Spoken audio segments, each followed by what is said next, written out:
be in discussion with we'll be discussing the topic of gender-based violence in the country and some expectations from gender activists. After several bills have been signed into law, I'm joined by Mpiwa Magwiro-Tsanga, the Regional Advocacy Specialist of Sonke Gender Justice. A very good morning to you.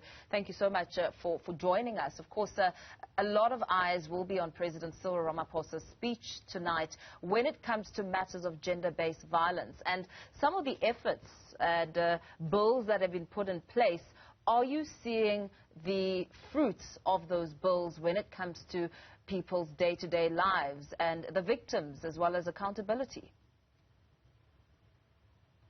Good morning, and thank you for inviting me to join in. And certainly, yes, today's all eyes are on SONA today and on the President's speech. Particularly from our end, we would also like to see how the President continues to address the issue of gender-based violence, which continues to be a major crisis in the country.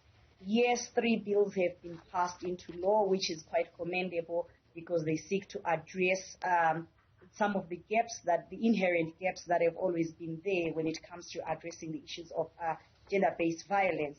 However, the reality is we still have not seen some of the fruits. For instance, we did have the National Strategic Plan come into existence, or the National Strategic Plan on Gender-Based Violence and Femicide came into existence in 2020, and we're seeing that some of the provisions of the NSP have not yet been realized. So, for instance, even the National Council on GBV, it still has not yet been established. There still has not been any draft legislation that addresses how this council is going to be established. And this is now 2 years on, and we still don't know or see any movement in that regard. And we know that the statistics on gender-based violence, they have not come down in any way. We still continue to see statistics, the statistics that come from the Department of Justice still show that they still, when it comes to issues of gender-based violence, when it comes to issues of sexual offenses, we see that the statistics are still increasing. So definitely, while it is good for us to have these legal instruments in place, we have not yet seen some of them translate into reality, and that is something that we would like to see. And some NGOs are saying that they're hoping for more funding for shelters dealing with the GBV victims and really speaking to the shortages that are still there. As you make mention of one aspect of what you'd like to hear from the President, perhaps speak to the other factors that are still important when it comes to handling GBV cases and perhaps the awareness and education which is still missing. We know that it was further exacerbated by the COVID-19 situation where we heard and saw many more incidents of gender-based violence. Yes, certainly. You are right that there's still a lot more other issues and a lot more needs that are there, particularly organizations that are on the front line of giving service provision to address gender-based violence have been struggling financially, and this has not been made any easy by the COVID-19 pandemic. And the President, I think that was in 2020 as well, when he announced a 1.6 billion that was dedicated to GBV, but we have not seen where that money has gone to, because the reality on the ground is that organizations are still struggling, and victims and survivors of gender-based violence are also still struggling to get services. Sheltering remains a major challenge in South Africa for women to be able to find refuge in the event that they are in abusive situations, or even as they seek to transition from those abusive situations to find their feet.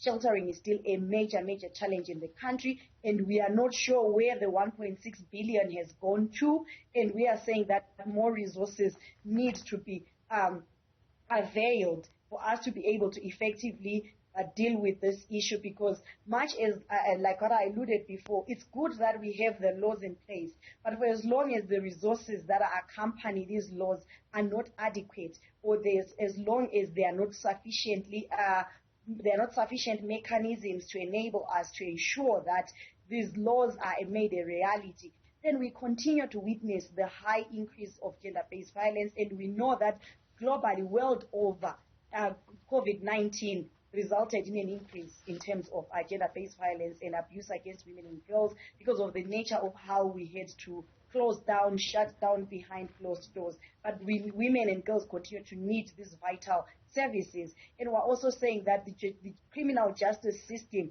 we need to see mechanisms that strengthen the criminal justice system and the implication of laws and policies that are aiming to address GBV, because some of the events that have been happening are not instilling any confidence in the public in terms of addressing violence. For instance, we had that incident in Norwood, at Norwood Police Station, where 150 firearms disappeared.